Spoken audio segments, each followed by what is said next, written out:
ایک چیز جو میں لوگوں میں نوٹ کرتا ہوں، غور کرتا ہوں، جن لوگوں کو روزے رکھنے کی توفیق ملتی ہے وہ چونکہ عادی ہوتے ہیں، ہر سال رکھ رہے ہوتے ہیں،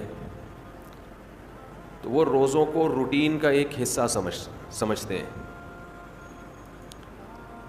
اور جو اس نعمت پر ان کو احساس ہونا چاہیے کہ اللہ نے ہم سے کتنا بڑا کام لیا، وہ احساس ان کو نہیں ہوتا۔ جب اللہ آپ کو کوئی بڑی نعمت دیتا ہے تو اللہ بھی یہ چاہتا ہے کہ یہ اس نعمت پر خوش ہوں۔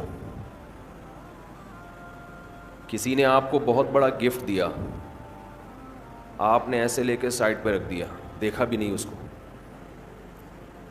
تو یہ دینے والے کی بھی بے اکرامی ہے۔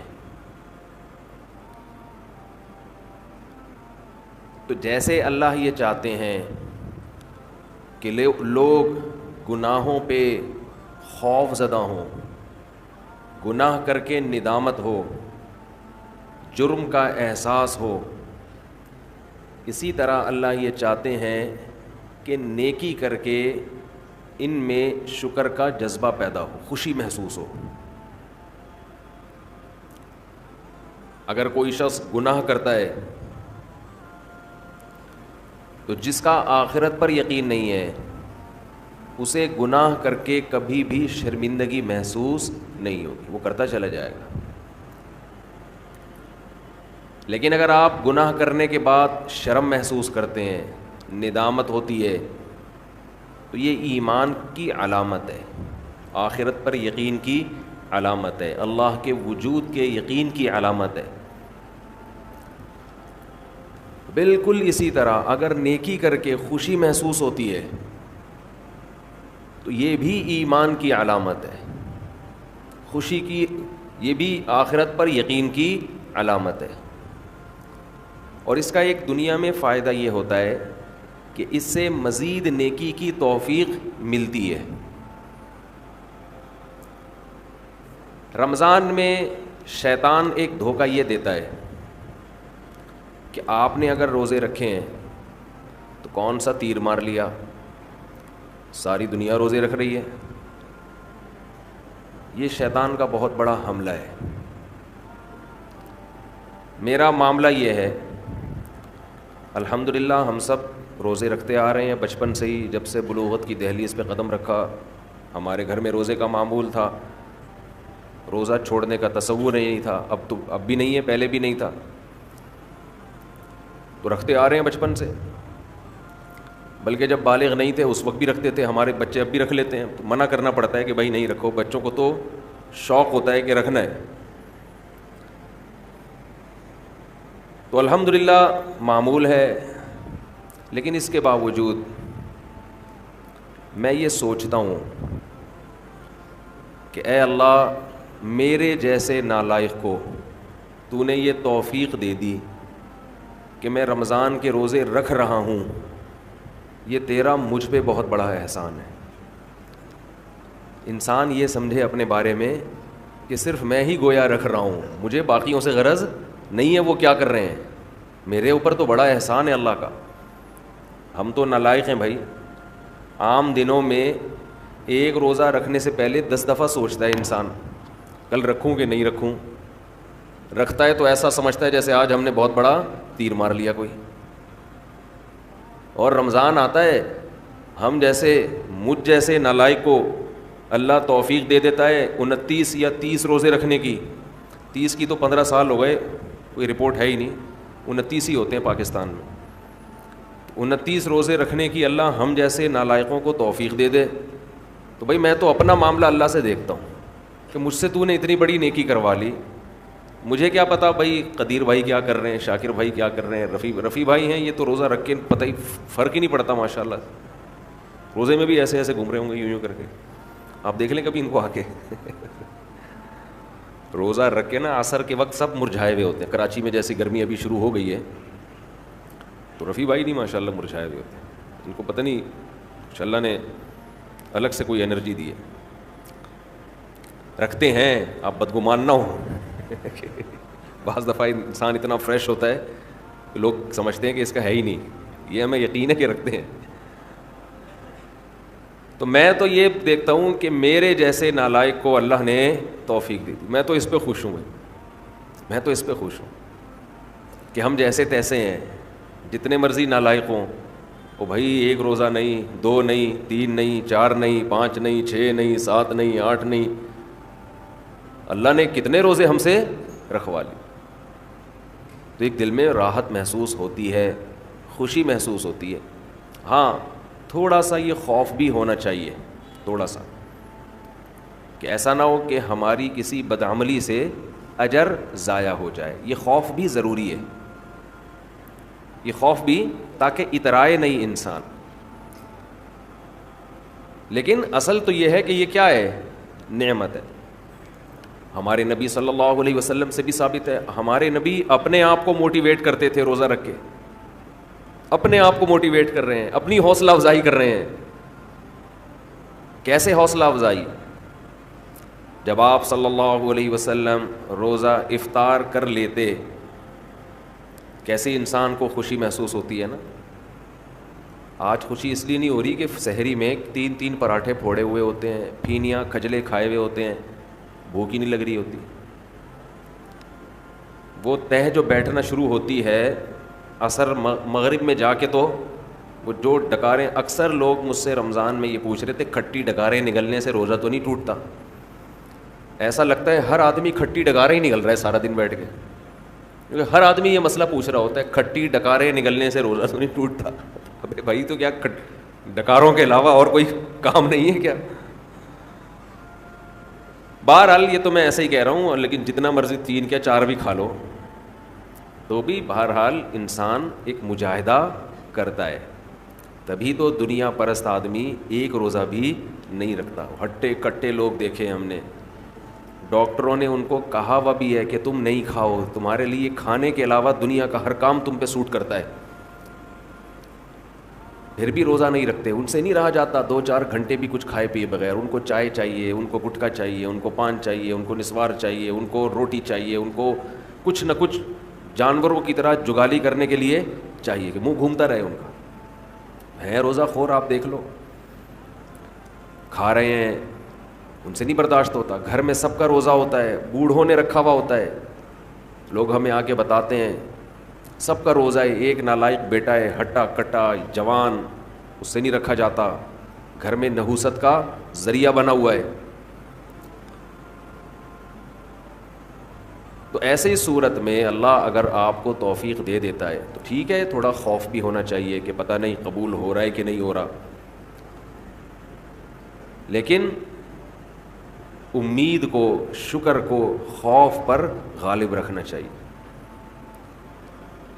تو میں یہ کر رہا تھا, ہمارے نبی بھی اپنے آپ کو موٹیویٹ کیا کرتے تھے. کیسے؟ حالانکہ ہمارے نبی میں خواہشات پہ کنٹرول کرنے کی بہت طاقت تھی. آپ تو 24 گھنٹے کا روزہ رکھتے بسا اوقات. تو آپ صلی اللہ علیہ وسلم جب روزہ افطار کرتے تو کیا فرماتے؟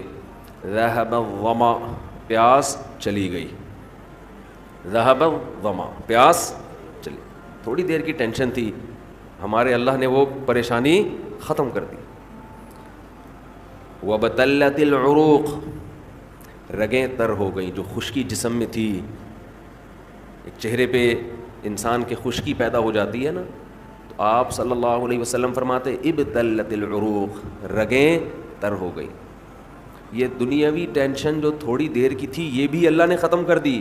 وثبت الاجر ان شاء اللہ, اور اللہ نے چاہا تو اجر ہمارے نامہ اعمال میں لکھ دیا گیا. یعنی یہ ہمارے لیے کتنی خوشی کی بات ہے کہ ہمارے رب نے ایک نیکی ہم سے کروا کے جو پریشانی تھی وہ بھی ختم کر دی, اور نیکی کا ثواب ہمیشہ کے لیے ہمارے اعمال میں درج کر دیا. جب انسان گناہ کرتا ہے تھوڑی دیر کی لذت حاصل ہوتی ہے, یہ لذت تھوڑی دیر بعد ختم, اور نحوست اور گناہ اور اس کا عذاب آپ کے اعمال میں ہمیشہ کے لیے لکھ دیا گیا. ایسا ہوتا ہے کہ نہیں ہوتا؟ بد نظری ہے, انٹرنیٹ پر کوئی فحش چیز دیکھ رہے ہو, زنا کر رہے ہو, کچھ حرام کھا رہے ہو, تھوڑی دیر کا گناہ ہے, لذت تھوڑی دیر کی ہے, مزہ تھوڑی دیر کا. کوئی گناہ ایسا نہیں ہے جس میں ہمیشہ کا مزہ ہو. اللہ نے انسان کی خواہشات کو محدود اور صلاحیتیں بھی محدود. جو لوگ جوانی میں زنا کرتے ہیں, ایک بار کریں گے, 2 بار کریں گے, ان کو زنا میں بھی لذت نہیں رہتی, پھر وہ عادت پڑ جاتی ہے حرام کی, گند میں منہ مارنے کی, لیکن وہ لذت نہیں رہتی. اور جب عمر آہستہ آہستہ بڑھتی ہے, بڑھاپا آتا ہے, تو ٹھڑک باقی رہ جاتی ہے, زنا کرنے کی طاقت ختم, مچلتا رہتا ہے ہر وقت, سسکیاں لیتا رہتا ہے, ایک ٹینشن ساری زندگی کی. لیکن طاقت کیا ہو گئی؟ خوب سمجھ لیں, جو جوانی میں زنا کرتا ہے, خوب سمجھ لے بڑھاپے میں زنا کا جذبہ کبھی بھی ختم, بول لینا, نہیں ہوتا. اس خوش فہمی میں نہ رہنا کہ ہم جوانی میں زنا کر رہے ہیں تو بڑھاپے میں خود ہی چھوٹ جائے گا. نا نا نا نا نا نا نا, یہ بہت بڑی بھول ہے. زنا کا شوق بڑھاپے میں, اگر جوانی میں نہیں چھوڑا زنا تو بڑھاپے میں یہ شوق ختم نہیں ہوتا. اب خود سوچو, ایک چیز کا شوق باقی ہے لیکن اس کی طاقت ختم ہو گئی, کس قدر ٹینشن ہے, کس قدر عذاب ہے یہ. جن لوگوں کو جوانی میں لڑکوں سے بدفعلی کی عادت ہو, خوب سمجھ لو بڑھاپے میں یہ عادت کم نہیں ہوتی بلکہ بڑھتی ہے, لیکن برائی کی طاقت ختم ہو جاتی ہے. ایسے لوگوں کا بڑھاپا جوانوں سے زیادہ بدتر گزرتا ہے, بہت خطرناک. اللہ نے بڑھاپے میں یہ خاصیت رکھی ہے کہ جو چیز آپ میں جوانی میں ہوتی ہے, جو چاہتیں, بڑھاپے میں وہ کم ہونے کے بجائے بڑھتی ہیں. سمجھ رہے ہیں کہ نہیں سمجھ رہے؟ بار بار حدیث پیش کر چکا ہوں میں, نبی صلی اللہ علیہ وسلم نے فرمایا, یحرم ابن آدم ویشب فیہ اثنتان, الحرص علی المال وطول الامل. نبی صلی اللہ علیہ وسلم نے فرمایا, انسان جیسے جیسے سے بوڑھا ہوتا ہے, عمر بڑھتی ہے, 2 چیزیں اس میں جوان ہوتی چلی جاتی ہیں. کیا مطلب؟ طاقت پکڑتی ہیں 2 چیزیں. جسم جیسے جیسے کمزور ہو رہا ہے نا عمر بڑھنے سے, 2 چاہتیں اس میں کمزور ہونے کے بجائے جوان ہو رہی ہیں. ایک لمبی لمبی امیدیں, دوسرا حرص, لالچ, مال کی ہوس, یہ کم ہونے کے بجائے بولو بڑھتی ہے. پہلی بات تو یہ سمجھ لیں کہ نبی نے یہ نہیں فرمایا کہ انسان جیسے جیسے بوڑھا ہوتا ہے 2 چیزیں پیدا ہوتی ہیں, یہ نہیں فرمایا, بلکہ فرمایا 2 چیزیں, 2 برائیاں جوان ہوتی ہیں. جوان وہی چیز ہوتی ہے جو پہلے پیدا ہو چکی ہو. اس حدیث کا صاف مطلب ہے کہ جوانی میں اگر ان 2 چیزوں کو ختم کر دیا, برائیوں کو, تو پھر بڑھاپے میں یہ 2 چیزیں جوان نہیں ہوتی. جب ہیں ہی نہیں تو جوان کہاں سے ہوں گی؟ اور اگر جوانی میں ان 2 برائیوں کو آپ نے ختم نہیں کیا تو اس امید پہ مت رہنا کہ جب بوڑھا ہو جاؤں گا تو یہ 2 برائیاں مجھ سے ختم ہو جائیں گی. نا نا نا نا, بڑھاپے میں یہ بڑھیں گی. نہیں سمجھ میں آ رہی یار, بہت مشکل ہو گیا سمجھانا.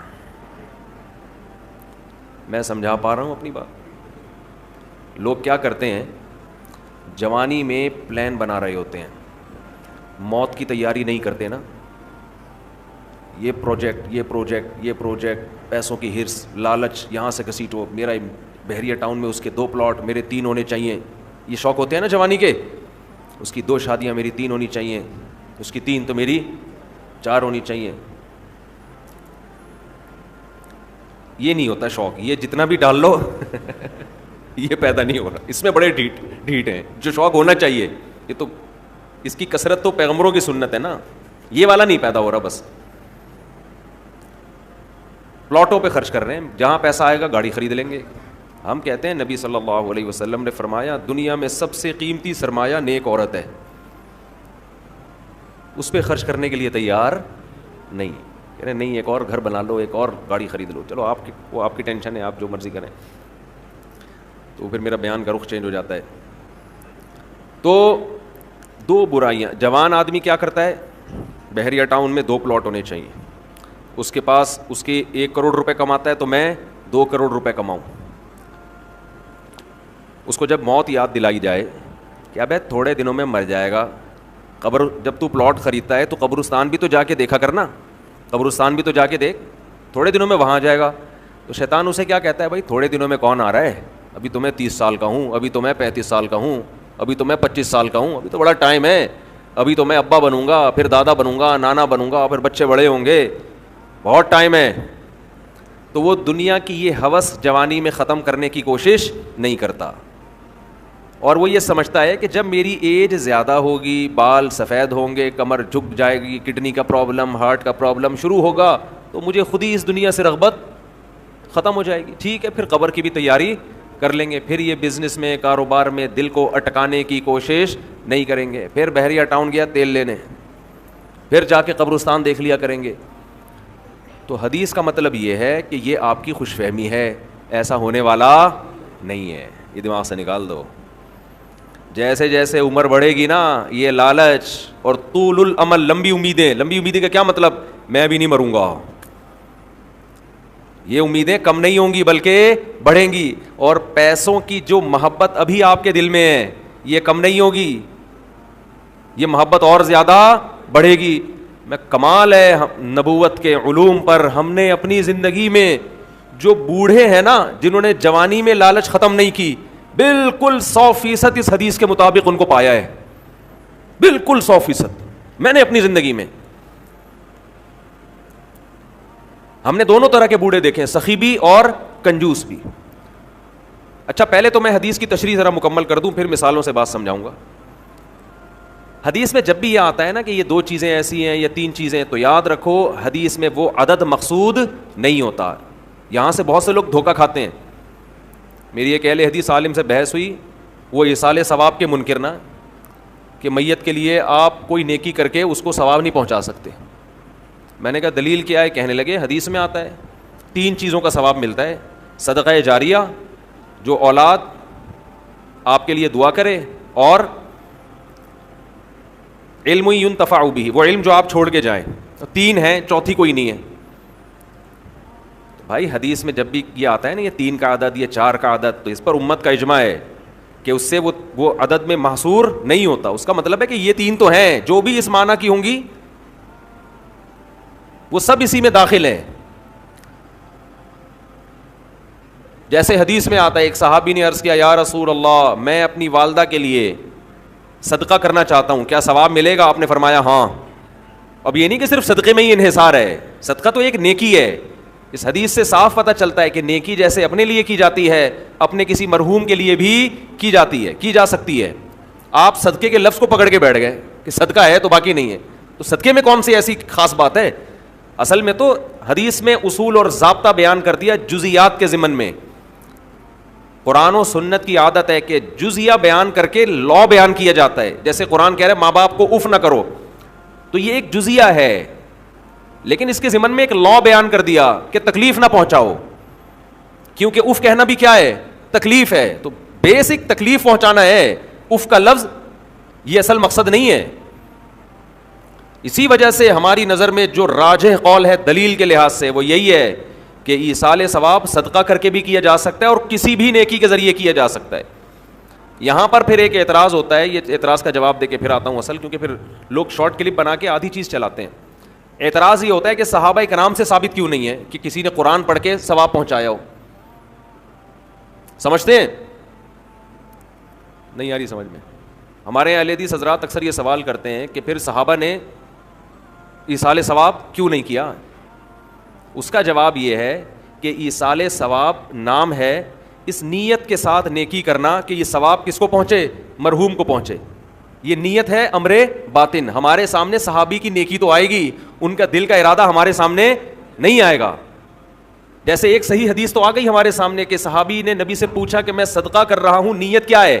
والدہ مرحوم یا والد مرحوم کے لیے کنواں بنا رہا ہوں. اب باقی جس صحابی نے اپنے کسی مرحوم کے لیے کیا کیا وہ تو ان کے دل کی حالت تھی نا, ہمارے سامنے تو وہ عمل آئے گا, دل کی نیت تھوڑی ہمارے سامنے آئے گی. ہاں اجتماعی سطح پہ کسی نے مرحوم کے لیے کچھ کیا ہوتا وہ پھر چھپنے والا کام نہیں تھا, وہ نقل ہوتا, اور ایسی کوئی حدیث نقل نہیں ہے. اس لیے ہم کہتے ہیں اجتماعی سطح پہ ایصال ثواب ناجائز ہے, بدعت ہے. نہیں آئی بات میرا خیال. اخپل طریقے سے انفرادی طور پر آپ کوئی نیکی کریں مرحوم کے لیے ٹھیک ہے, لوگوں کو جمع کر کے کریں یہ عمل کیا بن جائے گا, بدعت. کیونکہ اگر جمع کر کے کرنا جائز ہوتا تو پھر یقیناً صحابہ سے ثابت ہوتا, پھر یہ عمل چھپنے والا تھا نہیں.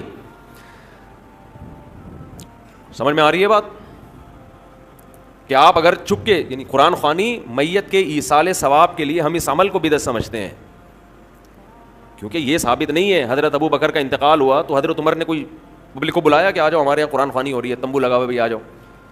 اپنے طور پر اخپل طریقے سے بیٹھ کے پڑھو بھائی, اخپل طریقے سے میت کے لیے کوئی بھی صورت پڑھ لو, کوئی بھی نیکی کر لو. بہتر تو یہی ہے کہ صدقہ کو فوکس کرو جو حدیث میں منصوص ہے, جس کا حدیث میں صراحتاً ذکر ہے, تو سب سے افضل تو یہی ہے. اس کی مثال ایسے ہے کہ جیسے صحابی نے پوچھا میں کنواں بنانا چاہتا ہوں, اب آپ کہیں کہ کنواں بنانا تو جائز ہے, مسجد بنانا جائز نہیں ہے کیونکہ حدیث میں مسجد کا ذکر نہیں ہے. تو بھائی کنواں بھی ایک نیکی ہے, مسجد بھی ایک نیکی ہے.